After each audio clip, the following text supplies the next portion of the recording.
Hello student, good morning. आज हम कर रहे हैं 11th हिस्ट्री का सेकंड चैप्टर का सेकंड पार्ट, जिसमें हम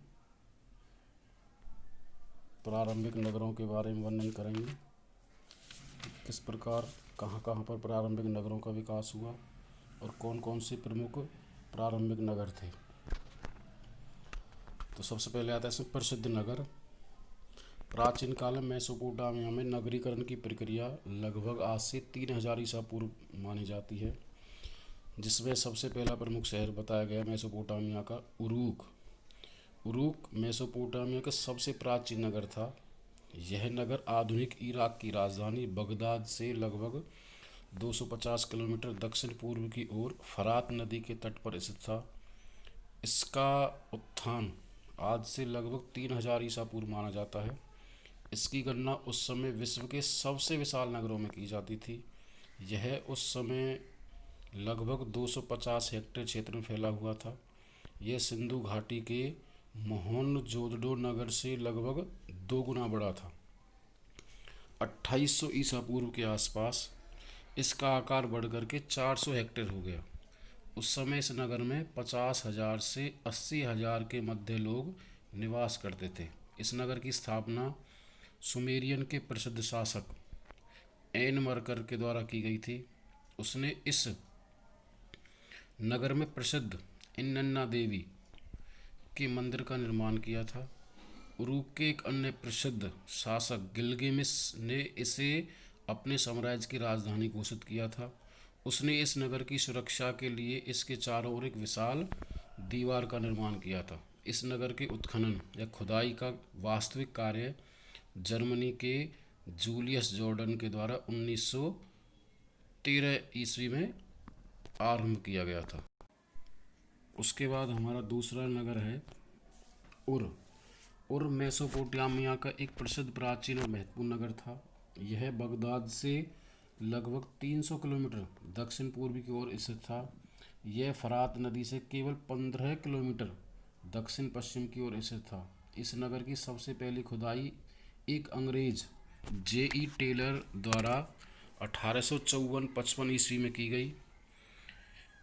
इस नगर की व्यापक स्तर पर खुदाई का कार्य 1920 ईस्वी में एवं 1930 के दशक में सर लियोनार्डो बूले के निर्देशन में R.C. थॉमसन और H.R. हॉल के द्वारा किया गया। उर नगर की स्थापना उर के प्रथम राजवंश के शासक मैसनीपद ने लगभग 2670 ईसा पूर्व में की थी। मैसनीपद ने उसे अपने साम्राज्य की राजधानी घोषित किया था और एक प्रसिद्ध व्यापारिक और एवं बंदरगाह था। 2200 ईसा पूर्व में एलमाइटो ने अपने आक्रमण के दौरान इस नगर का विनाश कर दिया था और नमू, जो उर के तीसरे राजवंश का प्रथम शासक था, ने उर का 2100 ईसा पूर्व में पुनः निर्माण कराया। उर में जिन राजवंशों ने शासन किया उनमें चाल्दी राजवंश सबसे प्रसिद्ध था। इस राजवंश ने के अधीन उर ने उल्लेखनीय प्रगति की है और लगभग 550 ईसा पूर्व के पश्चात उर नगर का अनेक कारणों से पतन हो गया था।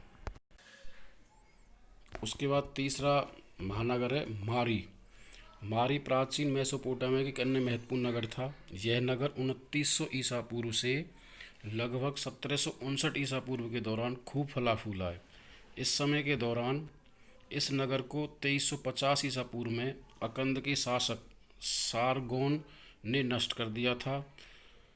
2000 ईसा पूर्व इस नगर ने अपने प्राचीन गौरव को पुनः प्राप्त किया, जबकि एमोराइट वंश ने इसे अपनी राजधानी बनाया।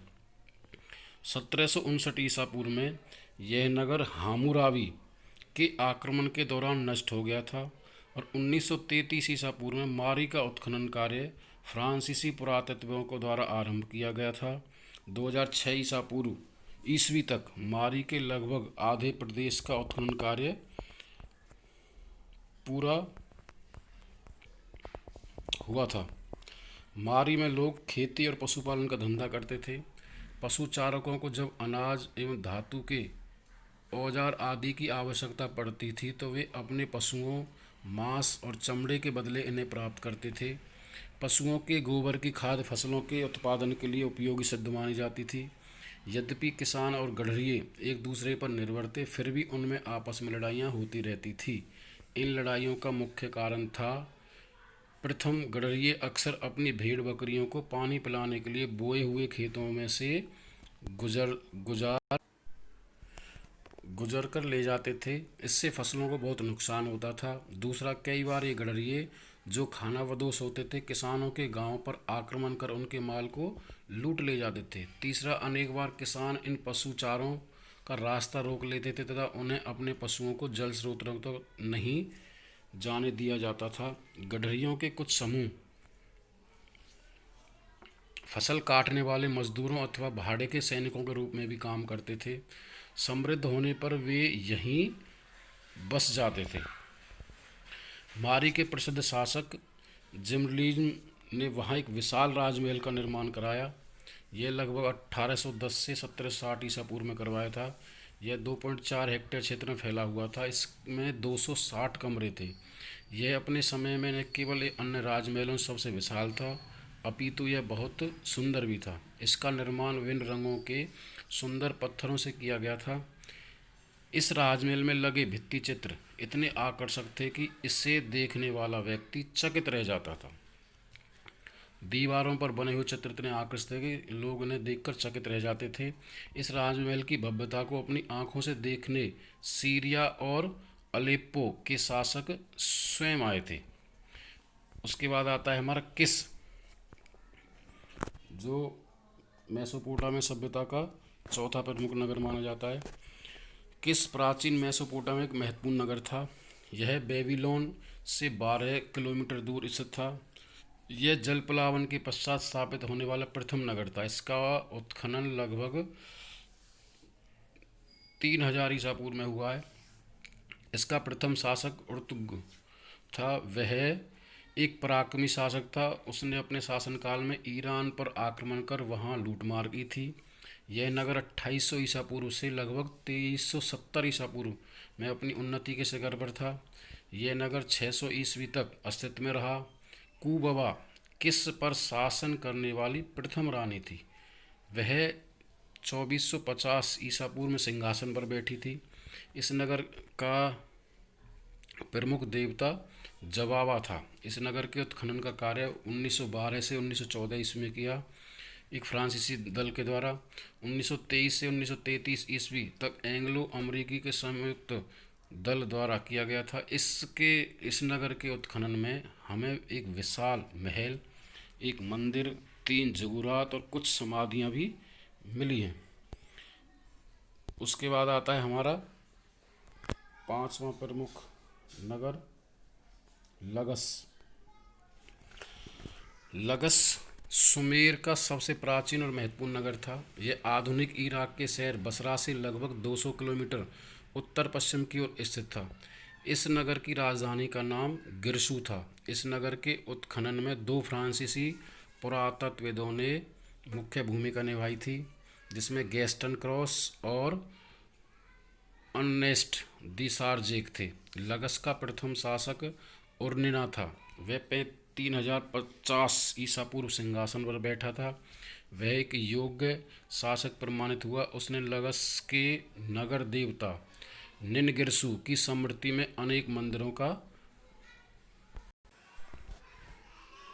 निर्माण करवाया। उसने कृषि की प्रगति के लिए अनेक नहरें खुदवाई। उसने किसी भी आपात स्थिति से निपटने के लिए लगस में अनेक अन्नागार बनवाए। इन्नना तुम द्वितीय लगस का एक प्रसिद्ध शासक था। वह लगभग 3000 ईसा पूर्व में सिंहासन पर बैठा था। वह एक महान विजेता था। उसने उम्मा, किस, उरूक, उर तथा एलम के शासकों को पराजित कर लगस नगर की सीमाओं में खूब वृद्धि की थी। उसके बाद आता है इसका अगला शासक गुड़िया। लगस शासकों में सबसे महान शासक था। उसके अधीन लगस ने पुनः अपना गौरव प्राप्त किया। उसने 2144 ईसा पूर्व से 2124 ईसा पूर्व तक शासन किया है। उसने एलम को अपने अधीन किया। वह अपने धार्मिक कार्यों, उदारता एवं न्यायप्रियता के लिए विशेष रूप से माना जाता था। उसके शासनकाल में भवन निर्माण कला, मूर्ति निर्माण कला के क्षेत्र में अद्वितीय विकास हुआ। उसके बाद हमारे छठे आते हैं मेसोपोटामिया का छठा प्रमुख शहर निनवे। निनवे प्राचीन मेसोपोटामिया के सबसे महत्वपूर्ण नगरों में से एक था। यह दजला नदी के पूर्वी तट पर स्थित था। यह लगभग 1800 एकड़ भूमि में फैला हुआ था। इसकी स्थापना 1800 ईसा पूर्व में नीनस ने की थी। एसीरियाई शासकों ने निनवे को अपने साम्राज्य की राजधानी बनाया था। सेनाचार्य ने अपने शासनकाल में निनवे का अद्वितीय विकास किया। उसने यहाँ एक विशाल राजमहल का निर्माण कराया। यह 210 मीटर लंबा और 200 मीटर चौड़ा था। इसमें 80 कमरे थे। इसे अत्यंत सुंदर मूर्तियां और चित्रकारी से सुसज्जित किया गया था। इस राजमहल में अनेक फव्वारे और उद्यान लगाए गए थे। इसके अतिरिक्त उसने निन्यानवे में अनेक भवनों और मंदिरों का भी निर्माण करवाया था। निन्यानवे के विकास में दूसरा महत्वपूर्ण योगदान अशुरवनिपाल प्रमुख शासक ने दिया है। उसने 668 ईसा पूर्व से 627 ईसा पूर्व तक शासन किया। उसे भवन निर्माण कला से विशेष प्यार था। अतः उसने अपने साम्राज्य से अच्छे कारीगरों और कलाकारों को निन्यानवे में इकट्ठा किया। उन्होंने अनेक भव्य भवनों मंदिरों का निर्माण किया। पुराने भवनों और मंदिरों की मरम्मत भी कराई। अनेक उद्यान स्थापित किए गए। इससे निन्यानवे की सुंदरता में एक नया निखार आ गया। उसे साहित्य से विशेष लगाव था। अतः उसकी साहित्य के विकास में बहुत दिलचस्पी थी। उसने निन्यानवे में नाबू के मंदिर में एक विशाल पुस्तकालय की स्थापना की। इस पुस्तकालय में उसने अनेक प्रसिद्ध लेखकों को बुलाकर उनकी प्रसिद्ध पुस्तकों को रखवाया था। इस पुस्तकालय में लगभग 1000 मूल ग्रंथ एवं 30,000 पट्टिकाएँ थीं। इन्हें विषयानुसार वर्गीकृत किया गया था। इनमें प्रमुख विषय थे इतिहास, महाकाव्य, ज्योतिष, दर्शन, विज्ञान और कविताएं।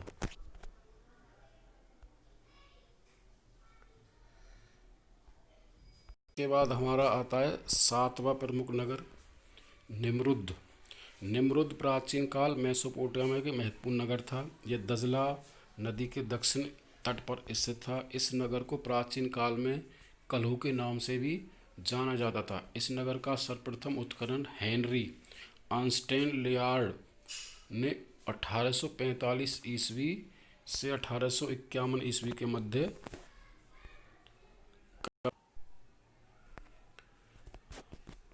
और लास्ट में आता है बेबीलोन, प्रमुख मेसोपोटामिया का शहर।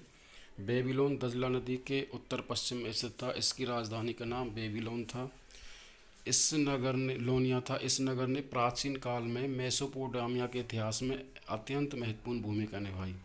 इस नगर की स्थापना अकंद के शासक सारगोन ने अपने शासनकाल लगभग से 2370 ईसा पूर्व से 2315 ईसा पूर्व के दौरान की थी।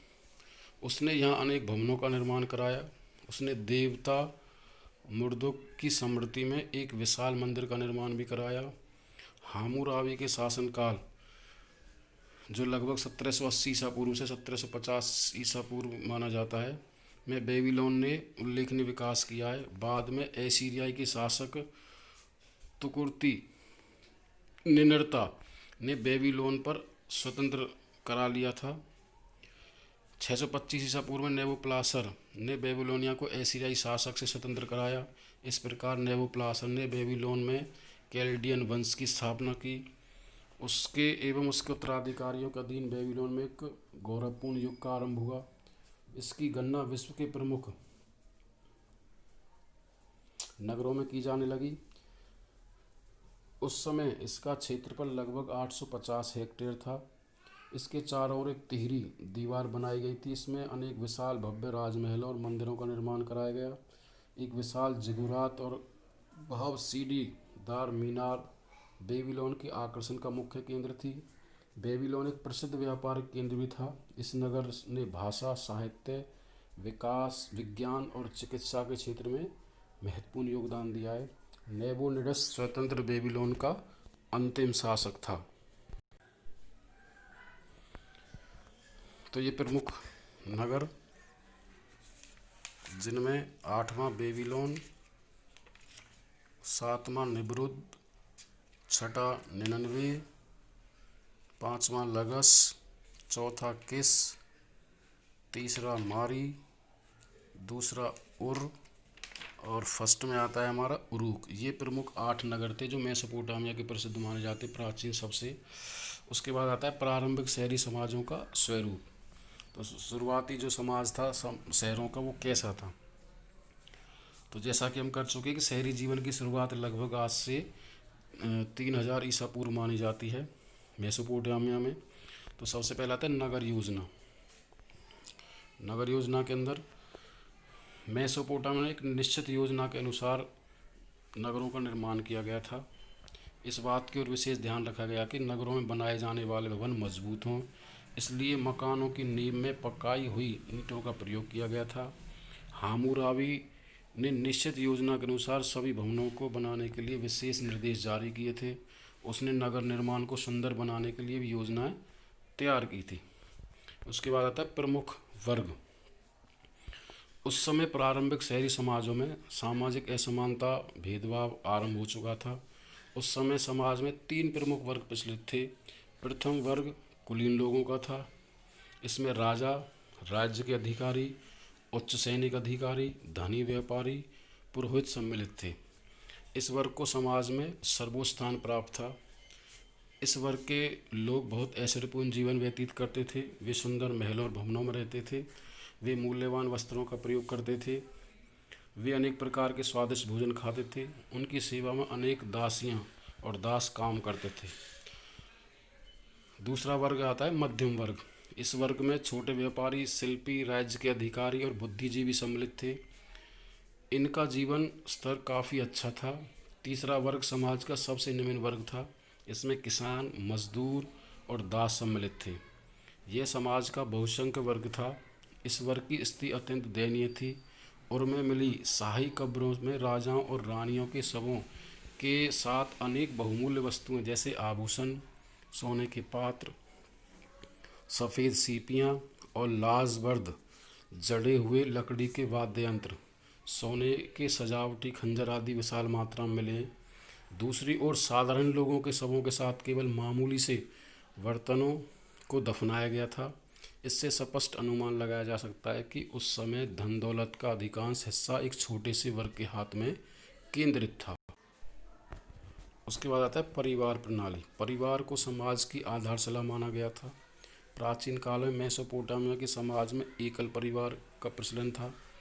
इस परिवार में पुरुष अपनी पत्नी और उसके बच्चे सम्मिलित होते थे। पिता परिवार का मुखिया होता था। परिवार के अन्य सदस्यों पर उसका पूर्ण स्वामित्व होता था। अतः परिवार के सभी सदस्य उसकी आज्ञा का पालन करते थे। परिवार में पुत्र का होना अनिवार्य माना गया था। माता पिता अपने बच्चों को बेच सकते थे। बच्चों का विवाह माता पिता की सहमति से होता था। उस समय विवाह बहुत धूमधाम से किए जाते थे। दोनों पक्षों की ओर से उपहारों का आदान प्रदान किया जाता था। वे एक साथ मिलकर भोजन करते थे और मंदिर में जाकर के भेंट या चढ़ावा चढ़ाते थे। आगे आता है मेसोपोटामिया के शहरों में स्त्रियों की स्थिति के बारे में। प्रारंभिक शहरी समाज में स्त्रियों की स्थिति काफ़ी अच्छी थी। वे पुरुषों के साथ धार्मिक सामाजिक उत्सवों में समान रूप से भाग लेती थी। दहेज पर वधू का अधिकार माना जाता था। पति की मृत्यु होने पर वह पति की संपत्ति की संरक्षिका मानी जाती थी। पत्नी को पति से तलाक लेने एवं पुनः विवाह करने का अधिकार था। वे अपना स्वतंत्र व्यापार कर सकती थी। अपने पृथक दास दासियां रख सकती थी। उसके बाद आता है दासों की स्थिति।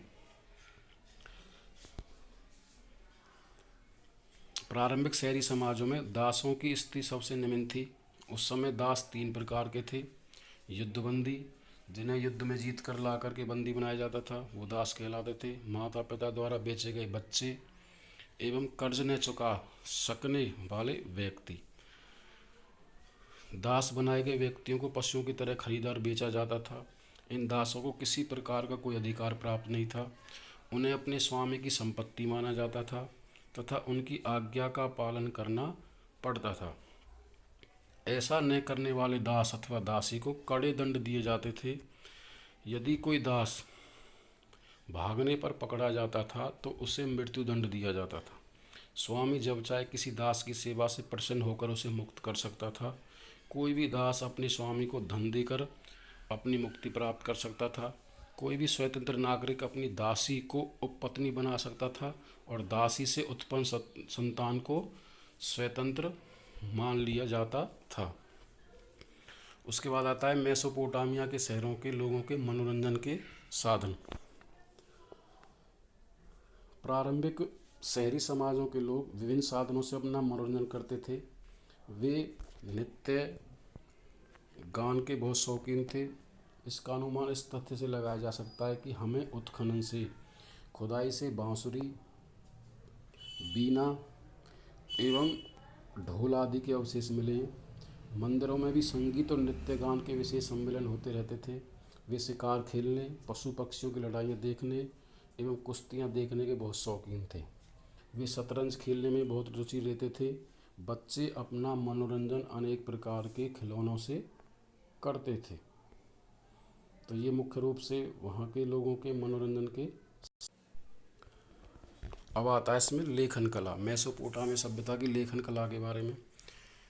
मेसोपोटामिया में सर्वप्रथम लिपि की खोज सुमेर में 3200 ईसा पूर्व हुई है। इस लिपि का आरंभ वहाँ के मंदिरों के पुरोहितों ने किया। उस समय मंदिर विभिन्न क्रियाकलाप और व्यापार के प्रसिद्ध गढ़ थे। इन मंदिरों की देखभाल पुरोहितों द्वारा स्वतंत्र रूप से की जाती थी। पुरोहित मंदिरों की आय, व्यय और व्यापार का पूर्ण विवरण एक निराले ढंग से रखते थे।